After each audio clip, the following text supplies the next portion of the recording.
As I was saying, what I think you find, and I don't know how familiar you are with my stuff. I see you on TikTok on a regular and Instagram. I made a 2 hour and 45-minute video on the Black manosphere. And, and my back, what'd you say? I might have to go check that out. Yeah, check it out. Because it's not really about debunking them. It's titled Understanding the Black Manosphere, because I spend a lot of time, and my background is education and public health, essentially health research, etc., health sociology. Right. And so I went and mapped out, what brings these brothers to this space, and for a portion of them, a relatively small portion, what keeps them here. And one of the key things that keeps them there, for those who've been in this space for a decade or longer, for some of them, is this thirst for Black male, we called it homegrown intellectualism. What I found, something that is, because my goal was to like anybody can drag Black manosphere niggas. It's not hard. My goal was to humanize and empathize on a lot of levels with them, because if not but for God and other things, I could be there, right? I know dudes. I'm close to dudes that's been in and out of that space. And it's like it's not so simple for me to just clown them and be done with it. Like, that's community. And so to get back to my point, what I found is, because the image of Black men has been mostly controlled by forces outside of Black community, white media, the images that get promoted the most within our spaces, the Black male images, the Black male intellectual images that get the most promotion within our spaces, tend to be these relatively conservative, hyper masculine, loud, booming voices, very memeable, Umar Johnson, Tariq Nasheed type figures. And so if you are a Black male intellectual looking to seek images that reflect you, you're going to end up having to fall in line with those spaces. Yes. And so as brothers like you and me and a couple other folks on TikTok, Consciously, etc., other folks I found here, start to pop up with a different energy, some dudes are repelled from it, because it's like they've been so weaned under patriarchy and this rigid idea of gender masculinity that they can't take it. They just like, I'm not even messing with that. Them dudes is too soft, etc. But other dudes are just happy to hear something else. And even if it challenges their perspective, they gonna stick around. I get that. Like, my comments on a regular basis, I joked about it. I got dudes that'll comment on videos and they'll be like, yo, FD, I really fucks with what you're saying. I just wish you were more misogynistic. Like, that's basically the comment. And I know you've gotten that. Bro, they be like, bro, I hate the way that you're saying it, but I'm a stay because it give me something to think about. All right, bro. All right, stick around, bro. Stick around, my G. You in a lot of ways, you're looking to my comment back usually is, as long as you're improving, that's what matters. Yeah, that's as long as you're improving, that's what matters. Because if we are really going to get deep into this conversation about humanizing and empathizing with the brothers in the manosphere, what you mapped out, I can probably just take a stab in the dark, or rather a stab in the light. With socioeconomic factors has a lot to do with the lack of not necessarily Black male figures, but positive Black male archetypes.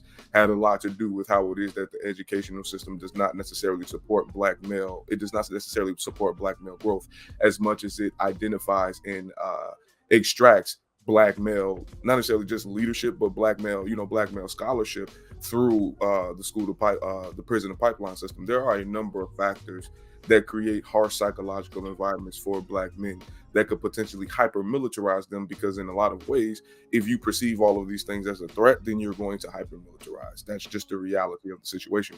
So I understand that completely. Understand that completely. My job and my, role in this entire revolutionary, however you want to say it, dynamic, is to continue to expand thought beyond what it is that you've already constructed. So you are where they're coming from. I understand and I can empathize with where they're coming from. I am talking about where it is that we are going. What do you want to do with this information? Right? Yes, I can continue to bring you to awareness. A lot of my techniques are psychoeducational, because for a lot of Black people, we have to deconstruct before we can construct. You have to remove something to make space for something else. or move something to make space for something else, or rearrange to make more space, right? But at some point, we have a capacity, we have a limit that space is going to be filled. So at some point in time, you're going to have to deconstruct something.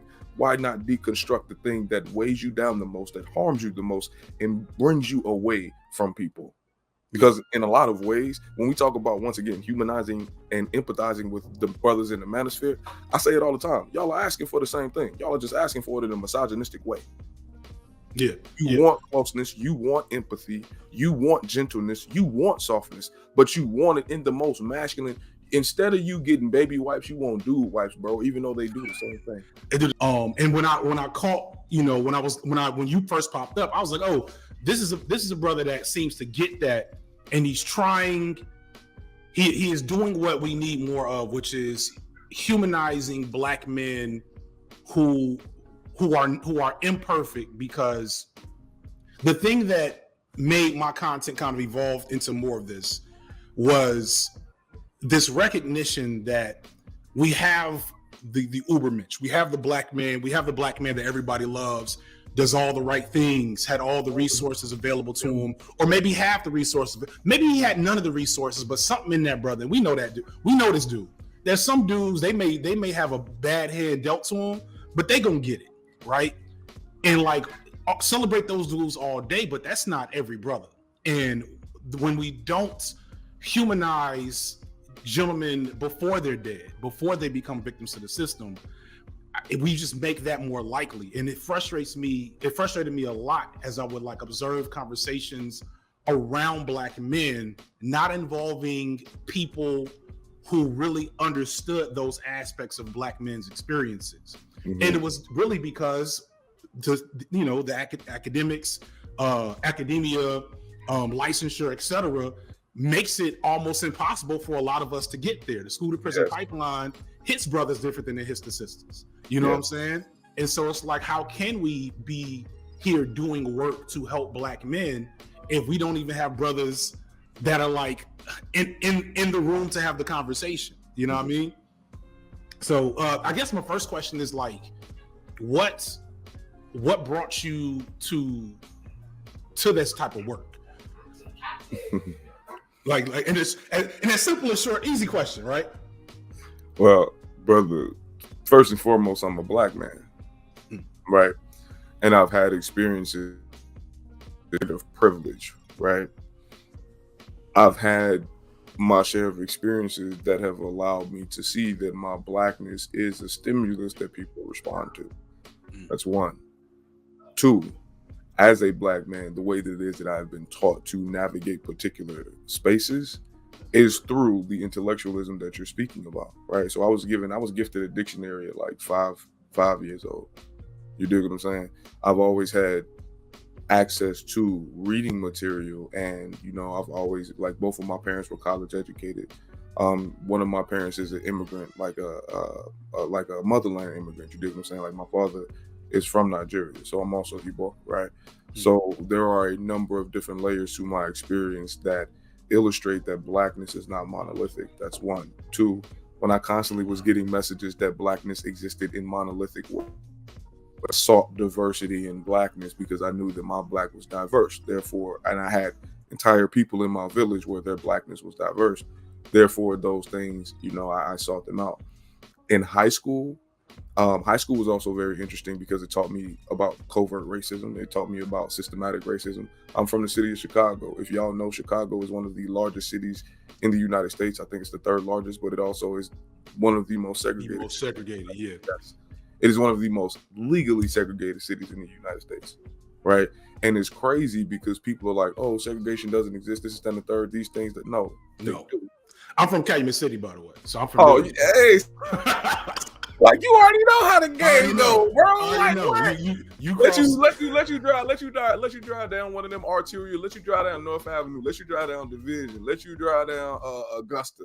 Let you drive down any one of them roads. Or if you going out south, let you drive down State. Let you drive down Wabash. You gonna see it. You gonna see it. And the crazy part about it is what you see now is not what existed before. Right? When motherfuckers talk about the murder rate in Chicago now, or the unalive rate in Chicago now, it's nowhere near what it used to be. Like, how old are you, if you mind me asking? 29. I'll be 30 in June. Oh yeah, so you missed Yummy. You missed Dantrell. Bro, Yummy was right before I was like aware. I definitely the Yummy story though. I definitely know about the Yummy story, bro. Yeah, that was an infamous story. Yeah, still infamous. I talked about it a couple of times because me and Yummy would be the same age, and I remembered I was in the suburbs, so I was both my parents are college educated, but I grew up without my dad for the most part, right? And so like my mom had similarly said she was going to surround me with various permutations of blackness.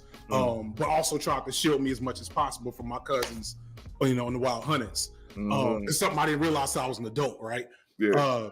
But so that gave me a lot of use, like you said, like a privilege of perspective within a black body, which then enhances that perspective because like I can see this, but I can also feel something. Yeah. And so I'll never forget what it felt like. I had heard, the GDs, the folks, the BDs, the all the gangs that was hot in Chicago in the 90s, you would hear about it. You know what I'm saying? I had, I ran from a couple of GDs once upon a time in the suburbs. They probably wasn't the real folk, but you know what I'm saying? But like it was different when Yummy's face popped on the screen. Yeah. And I looked at this little black boy that was my age and they said, yo, murdered by the gang he was trying to join. And I'm like, yeah. What you mean? Like, and that shit like haunts me to this day. Just that moment of like that story being told so casually through our news media. You know what I'm saying? And like, so yeah. So I'm sorry, I jumped in there, but like, so Chicago is a unique vessel for engaging with black pain and trauma and black masculinity, and that like that nihilistic like blanket that hits us at an early age as we watch little boys that look like us die. A little boy got shot in my kid's school over the weekend. 12 years old, caught a stray. And my son came out of school the other day like, yo, a kid got shot. And he didn't have much else to say. And I know what I didn't even talk to him yet. I'm gonna wait till it like begins to percolate and I'm gonna have some like mild conversations, but I know he's thinking to himself, he just dead. He was 12 years old. He went to school with him. You know what I'm saying? Like that's the type of energy that people don't get, that every black man, the ones you fuck with, the ones you love, the respectable, the admirable, they got that. But also these dudes that act a fool. And you gotta like hold space for what that feels like to know that your humanity is so easily neglected and negligible. I'm bracing for this video that's about to come out today of coming out of Memphis, because I know that's about to be a mess. The way they talking about it at least. But sorry, man, I jumped in there, cut you off. And it's all good, bro. Cause see, for me, so I'm gonna continue saying I'm gonna continue with the story of how it is that I got into the work, and then we're gonna get into that. So for me, the work existed as an extension of the things that I experienced once again as a youth in Chicago. Like systemically, people will talk about, oh well, black people this, black people that, black people bro. But you cannot explain to me what logic you have as a city, as a county, to close multiple schools in one summer. You are now displacing thousands of kids, interrupting entire neighborhood politics that have been going on for years. At what cost? You knocking down while your city's unaliving rate has spread out. Where did you think these people were going to go? Right. Where did you think they were going to go? Right. Not only that, you keep doing anything. Yo, you're I'm sorry, man. You're chopping up. Like you gotta say what you just said again. Sometimes you go in and out. Yeah. But yeah. So those experiences, as recognizing once again that blackness is not monolithic, looking at it from the perspective of not just the body, but also the environment that produces the body. Does that make sense? Yeah. Right. So for me, once again, in high school, my formative years, there were a number of things that transpired for me that really solidified, you know, my love and my passion for community-based work. Because went to Jones College Prep, you dig what I'm saying? 2007 to 2011. I say it all the time. I went to high school with some real cool people, like not just my man's Chance, but also my brothers, you know, Johnny, Prince, Green, like Elvon. I know some of the greatest graphic artists, some of the greatest producers, some of the greatest poets, some of the greatest cooks, some of the greatest intellectuals from high school, all of them Black men, but all of them were Black men who were given opportunity and availability for a resource for them to hone themselves. And that was the difference, right? So having different spaces within a, let's call it a nucleus, and when I say a nucleus, I mean a neighborhood, where you're able to go and experience different types of stimuli that are outside of traumatic stimuli, especially for Black children and especially for Black adolescents, creates an entirely different outcome. An entirely different outcome. I want to switch gears for a second. You had a video that I almost stitched, but I wasn't ready for the heat. I was like, nah, you know what? Let me not do this, especially on TikTok, because I don't know how TikTok work enough. And this will fuck around to be my introduction to 1 million people. But you made a comment, you made a video about, so it's something you do well in particular, which is be critical of the relations between Black men and women without leading with misogyny, which is a really important thing that I've talked about a lot.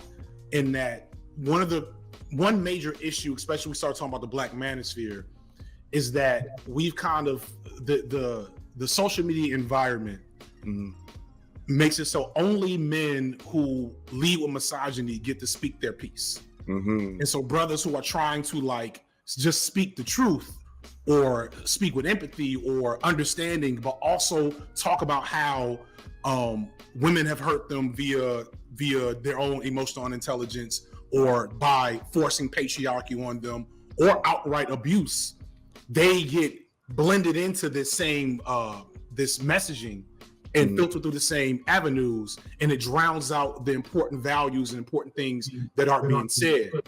And so I've heard you like, get in there effectively with truth and talk about these things. And I've been like, yeah, we need more of that. You had this TikTok I wanted to get into where you were like, a woman approached you with promoting essentially this hyper femininity as like, this is what you want. You want this hyper femininity. So then you could be hyper masculine. We could be a perfect match. And you like, nah. And like recognizing that that's just another level of emotional unintelligence that is going to put you into toxic situations. And like, that's the thing. I had a comment, I did a video on Lauryn Hill. And if you're anything like me, you know what I'm about to say. Lauryn Hill gives toxic neo soul chick vibes if you pay attention. Where it's like, you love them, you love the essence, you love the vision. Like, there's a lot of things, I don't know, it may not come from the best place, but you get them cowrie shells and the natural hair and all that. You like, yeah, this is what I want. But you start also noticing, this feels kind of toxic. I'm trying to talk to you about my emotions, and you telling me a real man XXXY. And I'm like, nah, I don't like that. How do I express this? So anyway, I guess how does that balance work for you when you're trying to like speak to important issues that men are facing within relationships, within partnerships with Black women, without promoting this misogynistic, be submissive and everything will be fine nonsense that we get from the Alpha Male Podcast Brigade. You know what I mean? Like speak to that a little bit. So what you just said, be submissive and everything will be okay, right? The response to that, usually if you listen, is no, y'all just need to be more masculine and everything will be okay. I need everybody to stop. How are we defining this femininity and masculinity outside of that? Did you just say white supremacist patriarchy? Pretty much. I feel like I read your lips, but or read your mind. It went out for a second, but go ahead. I'm sorry. Yep. That white supremacist patriarchy, right? I looked it up. Google is free, bro. And I'm a researcher. I love doing research. Most of the gender roles and gender values that we have come from 19th century Victorian Europe. So it is literally white supremacist ideologies, right? So let's start there. That's baseline. That's 1. 2. Black people want to believe that we are less white than we are without critically analyzing and identifying how it is that we are using Eurocentric ideologies in order to drive our dimensions. We do not do enough self-evaluation, right? So once again, for me, if you as a woman attempt to tell me that a real man does, I'm not going to say that I've become turned off. What usually happens is no, I actually start to listen because I'm very curious as to how it is that you have identified what a real man is. So then when that conversation continues, I say, okay, now I want you to take what it is that you just said to me and apply that to how many things that the patriarchy subscribes or ascribes men to do at either their lack of expense or diminished emotional intelligence, and tell me, do you really want me to be that type of man? Or do you want me to attune to your needs in such a way where you identify this gender role performance as me, as a man doing this for you? I need you to make that language more clear. Because if you say, as a man, I should, that's no. Yeah. And what makes that tough, my homegirl, I'll make sure you and my homegirl connect because you need to be on her podcast too. Dr. Candace Hargens out of University of Kentucky. She's been in a couple of my joints. And this is a struggle she's had. And this is a struggle she's had as a Black woman, as a academically trained, feminist psychologist, etc. Where she's also noticed how, for Black women in particular, right, the provision and being able to embody that femininity has always been attached to this white supremacist framework of what femininity is and how provision is actually accomplished. And it's like, it's hard to do those things within a Black body, male or female, man or woman. And I try to hold space that Black women are so used to feeling unprovided for and unsafe that a lot of them think, if I can find a man who embodies this patriarchal framework, then I can feel feminine and safe. And it's hard to say. I don't know if that, like I'm not gonna tell you, sister, not to pursue what your desires are. I'm gonna just tell you, you're not gonna find that here.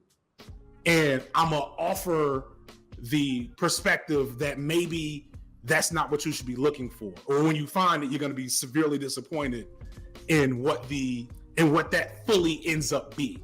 You know what I mean? I can agree and disagree, and the only reason why I'm gonna jump in is because I'm looking at the time and it's like, brother, we'll be here all day, right? And I don't mean that in a bad way. I mean that in a way it's like, yo, if I'm not paying attention to the time, I'll fuck around and I miss something. But so at that point, right? It's this examination of, self-actualization requires more than just the foundation, right? So let's break this conversation all the way down. I'm going to use Maslow because most people are familiar with Maslow, but the Maslowian concept of self-actualization is, a white supremacist watered down version of the Blackfoot tribe's actual community actualization pyramid. But that's neither here nor there. So in Maslow's hierarchy of needs, the basic things, food, shelter, water, and in a lot of ways, sex, right? It's the basic part of the pyramid. When we talk about provision, material, financial provision, that's the basic, that's the bottom part of the pyramid. There are still other levels of that self-actualization pyramid that have very little to do with this man. So how are you continuing to self-actualize outside of this contextualization, right? That's one. And this is not a shaming conversation. This is an internalizing and self-evaluative conversation. right? Because a lot of us as Black people, it's not just Black women, a lot of us as Black people operate from a space of lack or survival, right? It just so happens, and this, once again, this is sociological. This is not an opinion. This is not, oh, well, what was me? Like, no. Statistically, Black men born into poverty are more likely to stay in poverty than Black women born into poverty. That's one. Two, Black men who have learned how to escape poverty due to multiple systematic or systemic to backslide into poverty than Black women. And actually, when Black women talk about dating down, they're not lying. Usually, the instability or the financial instability of Black families, it usually comes through Black women marrying Black men. Is that something that I like to say? Not necessarily. Is it something that we have to contend with in order to identify how deep this cycle goes? 1000%.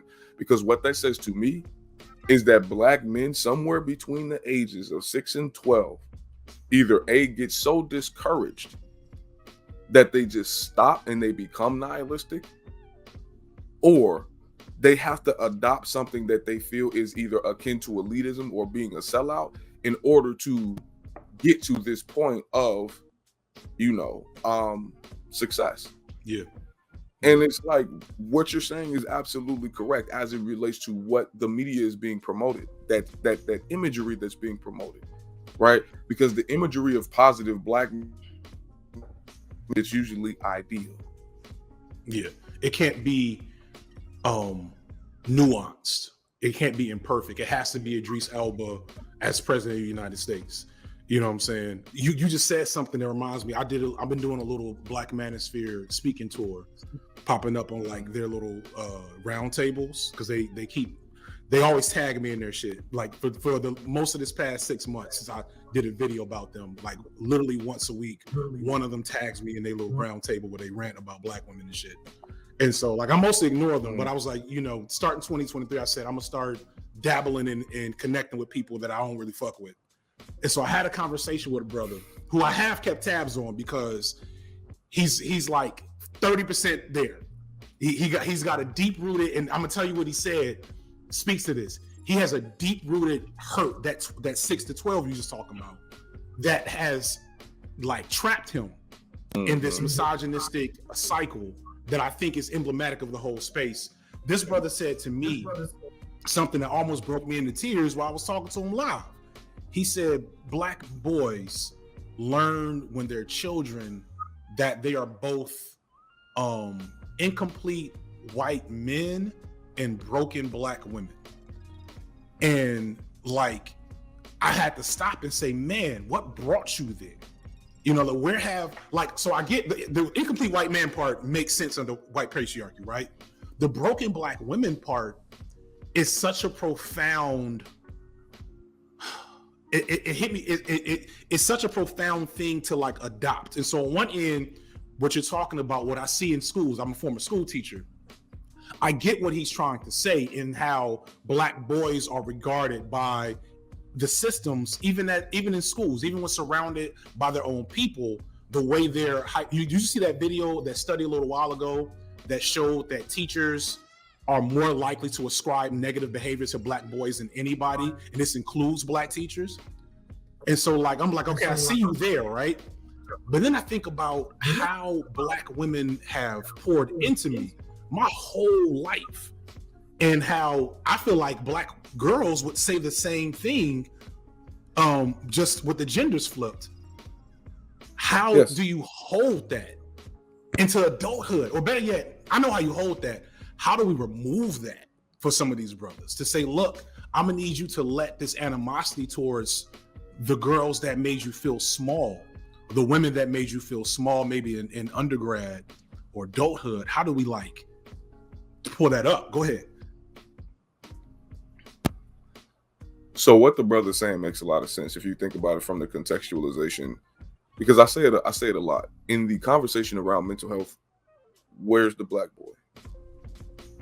In the conversation around mental health, positive psychology, where's the Black boy?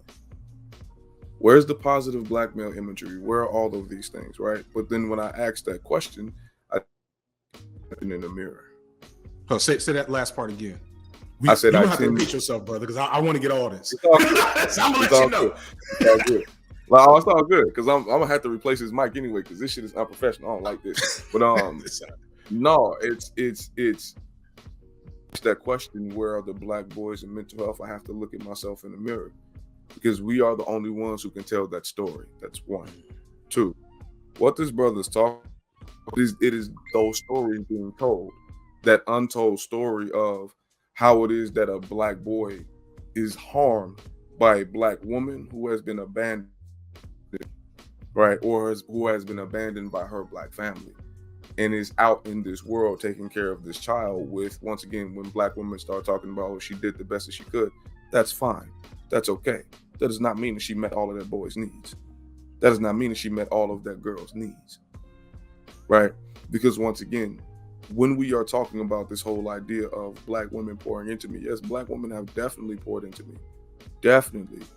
Black women have also harmed me, right? So what are we looking at as it relates to removing that? It has to, you in a lot of ways, you have to challenge your internal narrative about the black gender that's opposite of you. You have to, right? Because if you do not, we are going to continue to re-perpetuate these stereotypes, because in a lot of ways, the same complaints that black women, or sorry, not the same, because that's a false equivalence. The complaints that black women have about the way that black men raise black girls can be parallel to some of the ways that black men complain about how it is that black women engage with black boys. Because the reality of the situation is, brother, I did not get that treatment but then I have to ask myself, was it because I was a better black boy? Or was it because I was taught to navigate in such a way where I was not as much of a quote unquote problem child? Right? But the crazy part about all that, brother, is that even as a black man who did not get that same experience with black women, I still recognize that there was an overwhelming lack of black men. Like, I recognized that very young, right? So it wasn't, I did not want to engage with black women. It's, I want to engage like me. Even to the point now, the reason why. Repeat that last part. I'm sorry. Even to the point, what? Even to the point of the reason why I have locks, bro. Like, the reason why I have locks is largely associated with a black man who I saw in elementary school during positive, you know what I'm saying, or a more emotionally keen male role model, because my father did not meet that need for me. Right? So this idea of black boys being broken black women, and this is the reason why, once again, when I talk about the relationship dynamics between black men and black women, language is important.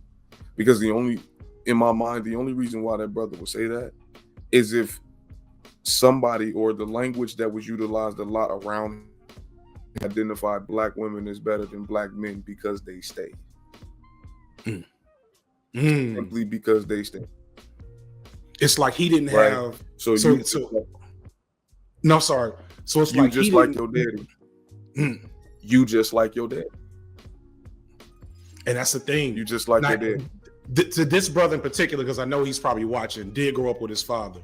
But you can't guarantee that wasn't an isolated incident, or better yet, even if it wasn't in his circle, that sometimes reinforces the narrative, because then you want to be like, the men here stayed, but all y'all niggas don't have daddies, and look at y'all.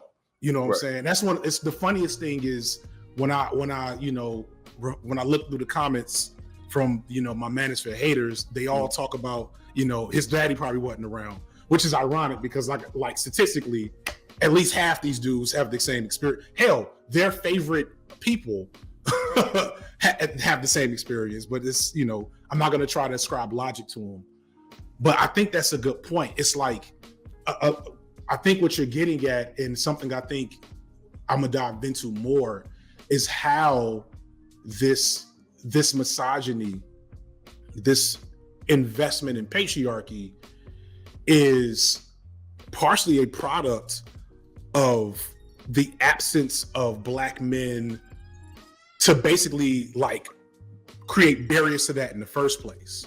Yes. You know what I'm saying? Like where, you know, and this is again with all love and respect to the Black woman that raised me, I learned I caught more patriarchal toxic traits from the Black women who were responsible for raising me than the Black men who were around. I never had another man. I never had a man tell me not to cry. Never. It was always an auntie, a grandma, a elder woman, because that is her projecting what she thinks Black masculinity needs to be in order to survive in America.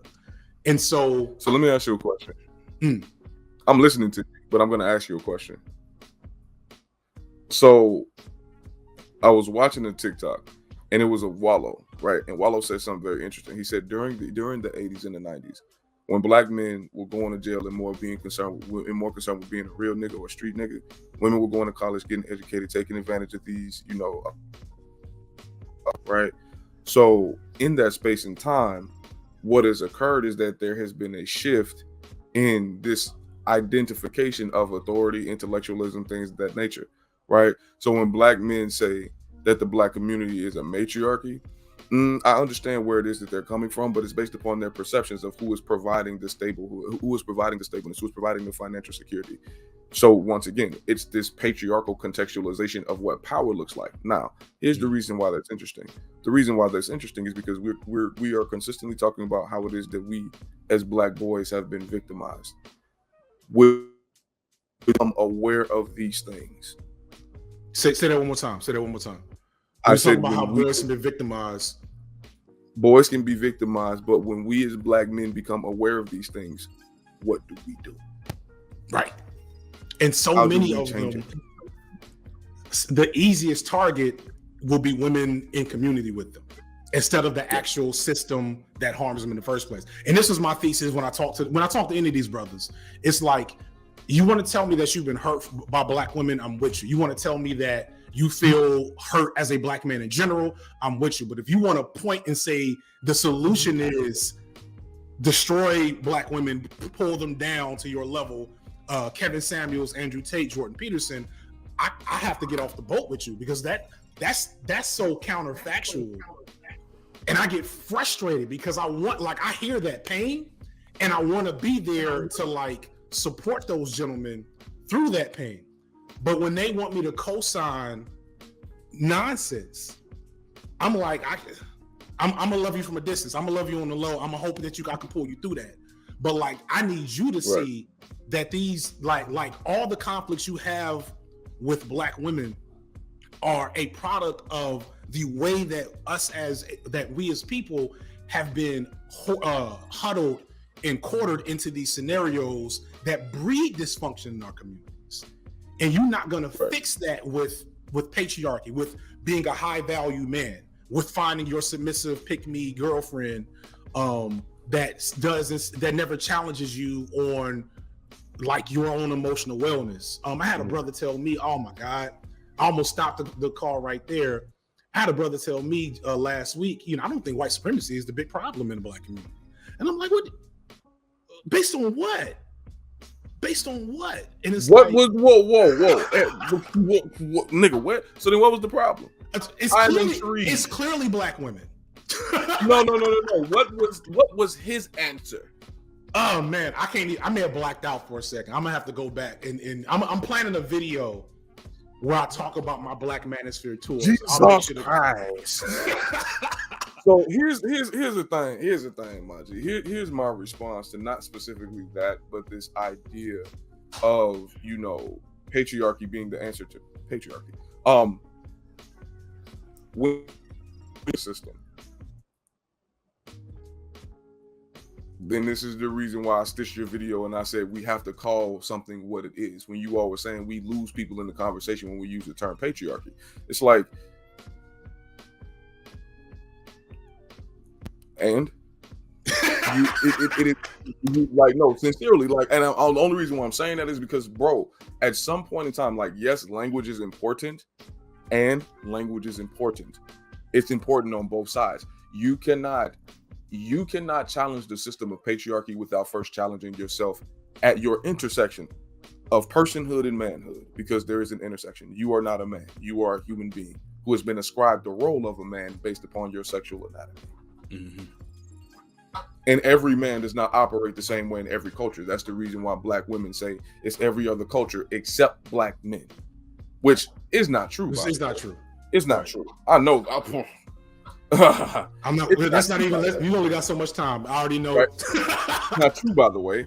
But I understand once again where it is that they're coming from, because black men, as a culture, we do utilize this idea of our masculinity once again as black men. I understand that other cultures do it. I'm not talking about them right now. Right? You want to repeat, or you want to be like somebody else so bad.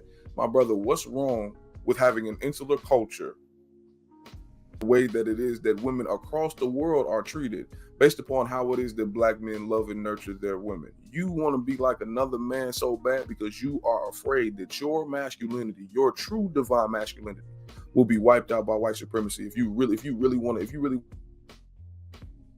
And what I mean when I say wiped out by white supremacy, you are sincerely afraid that your blackness is going to be snubbed at every corner. And I'm not saying that you cannot feel that way, because that is a fear that you were trained to have. But once again, we talk so much about being real niggas. We talk so much about being kings. We talk so much about being leaders. You have to lead yourself past that mental obstacle that says you are willing to die for a block, but not for what it is that you believe in. Or you're willing to die for your current beliefs, but not change them, so that you're willing to die for another set of beliefs that may be more beneficial. Right. And that's when you talk about the other half, right? So you got these boys at 6 to 12 that get destroyed and they lose hope. And that's like I used to hug my when I was a teacher, I learned early on that I could yell at these boys or I can give them a hug. And like, you be so, like, the first time I tried it, because the first time I tried it was instinctual. I was like, man, this boy's in front of me and what he wants is love and empathy. So let me chill on the Joe Clark and just embrace this boy and show him affection. And I was like, oh shit, that's the key to some of these boys. They ain't been treated like humans since they were 4 or 5 years old. They've been treated like threats and or commodities from the time that they're able to like actualize into the world. On the flip side, you talk about the ones that they get talent early. They know how to talk. They know how to walk. People perceive them differently than these other boys. And so they're going to get access to certain opportunity structures based on their talent or their charisma or their connections, whatever. And they get to an extent opt out of that fear response you're talking about.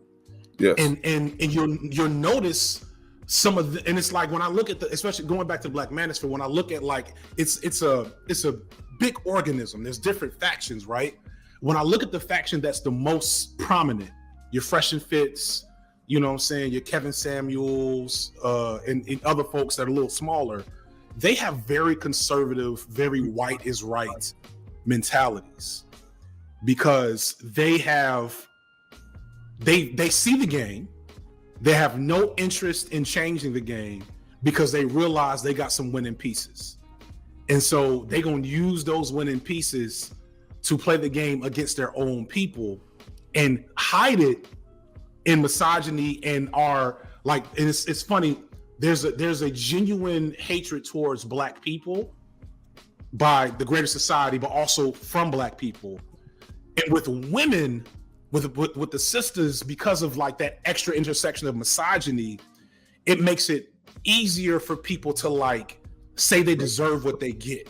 Like the welfare queen was probably way more prominent than the super predator in terms of like getting people to move, getting bills signed. Like right now, you can get more done by accusing Black women of getting too much help, too much welfare, whatever, than talking about crime in the streets. You know what I'm saying? I think that. Well, hold on. Bro, I think we're conflating. I know you I gotta think go. we're So I'm conflating. gonna let you get the last one. Get it all out right Bro, here. not too bad. But I think we're conflating two different things, right? Because once again, and we're gonna have to. That's where we get into that whole dynamic of oppression Olympics instead of identifying differences. You said more than and less than. No, it's based upon the political it's based upon the political outcome that they're looking for. Right? So if they're talking about defunding social programs, they will utilize the welfare queen. If they're talking about funding police or law and order programs, they will use the super predator. They utilize particular ideologies in order to engage in particular political fronts. And sometimes they do it at the same time. But because we receive that programming or we're aware of that programming at individual gender levels, because we identify ourselves in the programming, we believe that one happens more than the other. No, we just respond to one more than the other because we see ourselves in this marketing, right? So I try to stay away from oppressive Olympics language because it doesn't get it. Definitely. I guess my goal in that thread was to show that, like, you know, I'm sure you heard of divestors by now, right? It's like, if you haven't, that's good. And that's kind of my point. The Black manosphere will make you think that divestors are like the worst thing ever. And what I try to point to them is that you can get much further, especially on these platforms, hating on women. Yes, you because of how that's optimized for consumption. Yes, and that's kind of what I'm trying to keep out of the Impression Olympics language. The key is these brothers that are quick to sell us out can then capitalize on, they can then subterfuge their sellout nature and capitalize on it by hating Black women. And that's Kevin Samuels. Brother, hold on, brother. I feel like you finna hurt somebody's feelings, G. Because the way that you just said that, I rock with that ideologically. Because you said sellout, and I was like, wait. As soon as you said it, it took a minute. It was like, when it clicked ideologically, like I caught the context, I was like, damn, this brother is basically saying because you have utilized an anti-Black woman platform in order to bring yourself to a state of financial wealth, you have effectively sold out the Black community because you have literally sold the souls of Black women in order for you to gain profit. That's a wild joint, brother. So can you really call yourself pro-Black? Not at all. Not at all. And that goes with the women, that goes with Black queer people, Black trans people. Like I go watch, if you watch any part of my Black Manosphere video, because it's long, this was my entire criticism of Samuels. Samuels, people don't know, was a staunch Republican. He was a straight up, I'm not like these other coons Republican. Yes, go watch it. And if you think about it, if you think about his rhetoric, it's obvious as hell. He was also a broke nigga his whole life. I knew that. I knew that, right? And I got that through the grapevine. I didn't even find that out online. Yeah, I got that through my network. Somebody was like, "Yeah, this man, even his ex was like, I don't understand why you talking about all this because this is not him." I was like, "Ooh." And that's the pattern, and that's not just the pattern that these dudes follow. That's the optimal lane. And because this other group, these 6 to 12-year-old brothers that have been destroyed, are looking for life. They're looking to feel humanized again, or not even humanized. I don't know if that's, I'm gonna hold that and see where that lands, but they're definitely looking to feel better. And they still have this investment in patriarchy. They still have this idea that is the key. So if I say, here, I'm gonna sell you all this patriarchy, and all you gotta do is hate Black women with me and buy my class and hit these super chats and come on and share my what was Tate doing? Share my affiliate link, etc. And it's playing on the weakness of these brothers. And when you go and use, and like what makes it hard, you know what I'm saying, is like when you go and you tell them like, yo, this is you're falling for the okie doke. I had the brother tell me, because like I have the patriarchal ideal. I got a wife, I got 2 kids, I got my house, you know what I'm saying? Now I'm a breadwinner, you know what I'm saying? All that good shit. And this shit was never my goal, ever. But you gonna listen to the dude with 2 divorces. You gonna listen to these dudes that can't stay in relationships, that can't, you listen to these dudes that get women but can't keep them. Right. Get women, but can't keep them.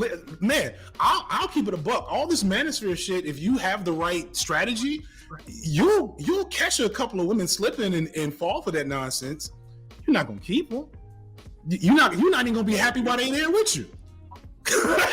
So, brother, I'm gonna leave you with, because once again I gotta go do the therapy thing, but I'm gonna leave you with this question, right?